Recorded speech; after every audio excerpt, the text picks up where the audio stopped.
മാന്യപ്രേക്ഷകർക്ക് നമസ്കാരം.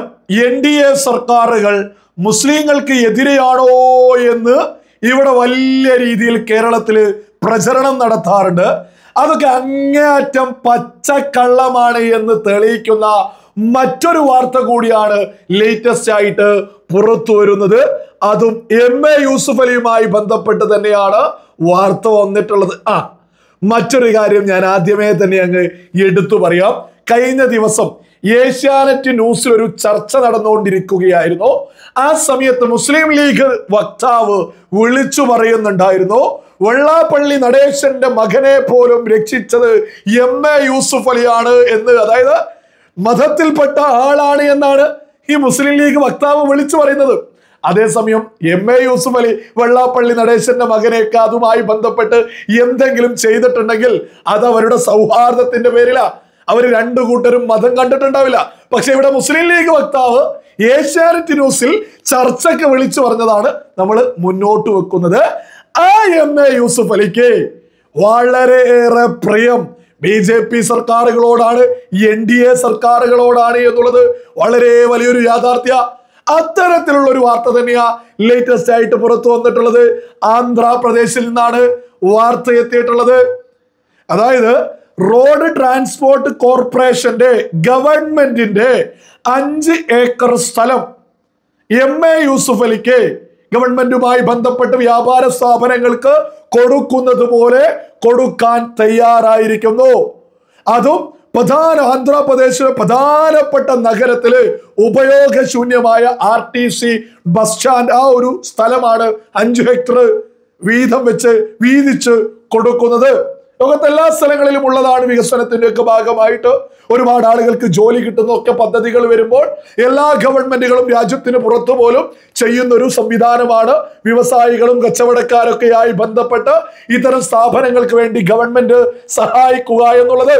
ഇത് വ്യക്തമായി MA യൂസുഫ് അലിക്ക് ആന്ധ്രാപ്രദേശിലെ NDA സർക്കാർ, ചന്ദ്രബാബു നായിഡു നേതൃത്വം കൊടുക്കുന്ന NDA സർക്കാർ 5 ഹെക്ടർ ഭൂമി കൊടുക്കുന്നു. വാർത്തയാ. നമ്മുടെ മാധ്യമങ്ങൾ ഇത് ഈ സമയം വരെ കവർ ചെയ്തിട്ടില്ല. അതിനെക്കുറിച്ച് അഡ്വക്കേറ്റ് ജയശങ്കർ കാര്യങ്ങൾ സംസാരിച്ച് രംഗത്തെത്തിയിട്ടുണ്ട്. അതല്ലാതെ കേരളത്തിൽ മറ്റാരും തന്നെ ഈ ഒരു വിഷയവുമായി ബന്ധപ്പെട്ട് ഒരു ചർച്ച പോലും നടത്തിയിട്ടില്ല.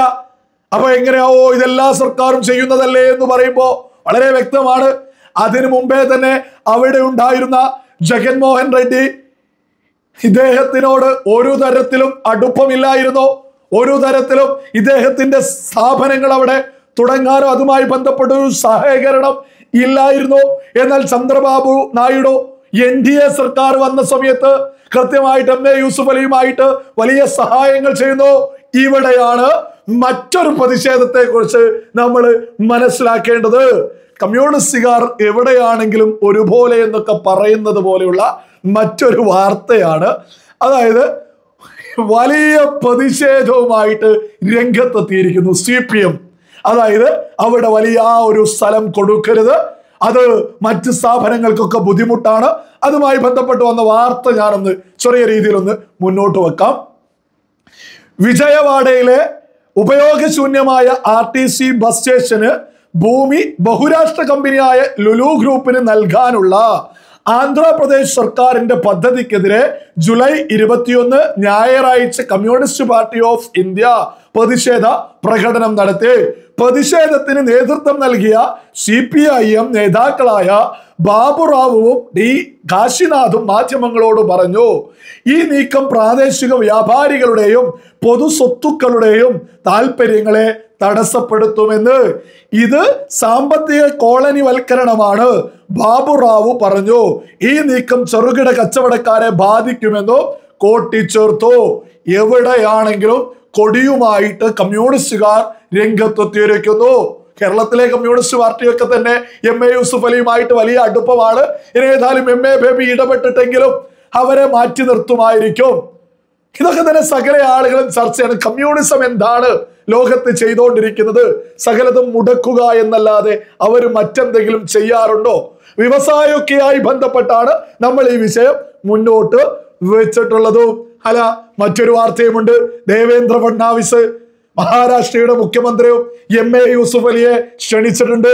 വ്യവസായങ്ങൾ ചെയ്യാൻ ഈ പറയുന്ന കച്ചവടം ഇതുമായി ബന്ധപ്പെട്ട് ആളുകളൊക്കെ തുടങ്ങുന്നതിനുമായി ബന്ധപ്പെട്ട് വലിയ സ്വീകരണമാണ് കൊടുക്കുന്നത്. അദ്ദേഹം അത് സമ്മതിക്കുകയും ചെയ്തതായിട്ടുള്ള വാർത്തയുണ്ട്. ഓരോ ആളുകളും ഒന്ന് ചിന്തിക്കേണ്ടത്, ഇത്തരം വ്യവസായങ്ങൾ തുടങ്ങുമ്പോൾ ആയിരക്കണക്കിന് ആളുകൾക്ക് അവിടെ ജോലി കിട്ടും. അതുകൊണ്ടാണ് സർക്കാരുകൾ വലിയ സ്വീകാര്യത കൊടുക്കുന്നത്. അതേപോലെ തന്നെ അതുമായി ബന്ധപ്പെട്ട ഒരുപാട് നികുതി സംവിധാനങ്ങളും സർക്കാരിലേക്ക് എത്തും. ഇതൊക്കെ മുൻകൂട്ടി കണ്ടുകൊണ്ടാണ് വലിയ സ്വീകരണങ്ങളൊക്കെ തന്നെ കൊടുക്കാറുള്ളത്. നമ്മൾ ഇവിടെ മനസ്സിലാക്കേണ്ട മറ്റൊരു പ്രധാനപ്പെട്ട വിഷയമുണ്ട്. MA യൂസുഫ് അലിയൊക്കെ ഒരു വലിയ ഇൻവെസ്റ്റ്മെന്റാ. 100 കണക്കിന് കോടി രൂപയാണ് ഈ പറയുന്ന ആന്ധ്രാപ്രദേശ് ആണെങ്കിലും മഹാരാഷ്ട്ര ആണെങ്കിലും ഉത്തർപ്രദേശിൽ ഇതിനോടകം തന്നെ 100 കണക്കിന് കോടി ഇൻവെസ്റ്റും ചെയ്തു. ഇങ്ങനെ ഒരു വൻകിട കമ്പനി ഒരു സ്ഥലത്ത് ഇൻവെസ്റ്റ് ചെയ്യണമെങ്കിൽ വർഷങ്ങൾക്ക് മുമ്പേ തന്നെ വിദഗ്ധ സംഘത്തെ കുറിച്ച് ആ സ്ഥലത്തെ കുറിച്ച് വിശദമായ പഠനങ്ങൾ നടത്തും. ഏത് രീതിയിലാണ് ജനങ്ങള്, അവിടെ ഏറ്റവും കൂടുതൽ ഏതു മതമാണ്, അവിടെ ഏറ്റവും കൂടുതൽ ഏതൊക്കെ രീതിയിലുള്ള പ്രതിഷേധങ്ങൾ നടക്കാറുണ്ട്, അങ്ങനെ സകല A to Z കാര്യങ്ങൾ ഒരു 100 കണക്കിന് കോടി രൂപ ഇൻവെസ്റ്റ് ചെയ്യുന്ന കമ്പനി ഒന്നുകിൽ ആ കമ്പനിയുമായി ബന്ധപ്പെട്ട ആളുകളോ അതല്ലെങ്കിൽ മറ്റൊരു ഏജൻസിയോ വെച്ച് അന്വേഷിച്ച് പൂർണ്ണ റിസൾട്ടിലേക്ക് ഒരു സ്ഥാപനം തുടങ്ങിയാൽ പ്രശ്നമില്ല എന്നെത്തുമ്പോഴേ ഒരു സ്ഥലത്ത് 100 കണക്കിന് കോടി രൂപ ഇൻവെസ്റ്റ് ചെയ്യുകയുള്ളൂ. അപ്പം മുസൽമാനായിട്ടുള്ള MA യൂസുഫ് അലി ഉത്തർപ്രദേശിലും ആന്ധ്രാപ്രദേശിലും രാജ്യത്തുടനീളം സ്ഥാപനങ്ങൾ തുടങ്ങുമ്പോൾ നമ്മുടെ കേരളത്തിലൊക്കെ ആളുകൾ പ്രചരിപ്പിക്കുന്നത് പച്ചക്കള്ളമാണ് എന്നുള്ളത് സകലരും തിരിച്ചറിയണം. മുസ്ലിം വിരുദ്ധതയാണോ, മോദി ഭരിക്കുന്ന സ്ഥലത്ത് BJP ഭരിക്കുന്ന സ്ഥലത്ത് വലിയ പ്രശ്നങ്ങളുണ്ടോ, അവിടെ അങ്ങനെയാണോ ഇവിടെ ഇങ്ങനെയാണോ, ജീവിക്കാൻ പറ്റുന്നില്ലോ എന്നൊക്കെ വിളിച്ചു പറയുന്നതൊക്കെ അങ്ങേയറ്റത്തെ പച്ചക്കള്ളമാണെന്ന് സകല ആളുകളും തിരിച്ചറിയണം.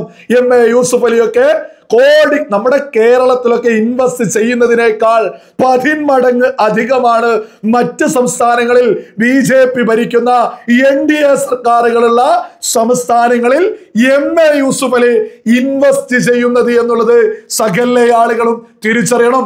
ഇവിടെ തീവ്ര ചിന്താഗതിക്കാര്, ജിഹാദികള്, സുഡാപ്പികള് മോദിക്കെതിരെ, BJP സർക്കാരിനെതിരെ, NDA സർക്കാരിനെതിരെ ഒക്കെ പറയുന്നത് പച്ചക്കള്ളമാണ്. ലോകത്തെ ഏറ്റവും കൂടുതൽ മുസ്ലിങ്ങൾ സമാധാനത്തിൽ ജീവിച്ച് മുന്നോട്ട് പോകുന്ന പ്രധാനപ്പെട്ട ഒരു രാജ്യമാണ് മോദി ഭരിക്കുന്ന ഭാരതം എന്നുള്ളത് സകല സാധാരണ മുസ്ലിങ്ങളും തിരിച്ചറിഞ്ഞ് സകല ജിഹാദികളെയും തീവ്ര ചിന്താഗതിക്കാരെയും സുഡാപ്പികളെയും പുച്ഛിച്ച് തള്ളുക.